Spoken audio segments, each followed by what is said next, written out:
Welcome to Man Does Tech, where I solve the problems you didn't even know you had. In this video, I will explain how to make restaurant burritos. First, gather your essential ingredients like large tortillas, seasoned rice, and flavorful beans. You'll also need a delicious protein, such as perfectly grilled chicken or tender carnitas. Don't forget the fresh toppings like vibrant salsa, creamy guacamole, and a dollop of sour cream.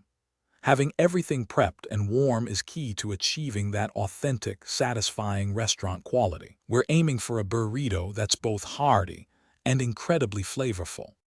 Next, let's focus on crafting those delicious fillings. For your rice, stir in fresh cilantro, a squeeze of lime juice, and a pinch of salt to really brighten its flavor. Your beans, whether pinto or black, should be slow-cooked with garlic and onion until they are wonderfully tender. If you're using a protein, marinate it for at least 30 minutes to ensure every bite is packed with savory goodness. Adding some sautéed peppers and onions can also provide a fantastic textural contrast and a touch of sweetness. Now for the crucial step, mastering the wrap. First, gently warm your tortilla for about 15 seconds per side. This makes it pliable and prevents any tearing.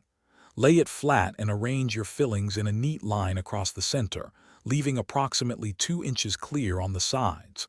Fold the bottom edge of the tortilla up and over the fillings, tucking it in tightly to form a compact base. Then, fold in both side edges and finally, roll the entire burrito forward firmly to create a perfectly sealed, restaurant-style package. To truly perfect your burrito, consider a final grill. Place your wrapped burrito on a hot pan or grill for 1 to 2 minutes per side until it develops a beautiful golden brown and slightly crispy exterior. This step adds incredible texture and warmth. Serve your masterpiece immediately, perhaps with a side of extra salsa, creamy guacamole, or a zesty spicy crema. For an even richer flavor, you can brush the exterior with a small amount of oil before grilling.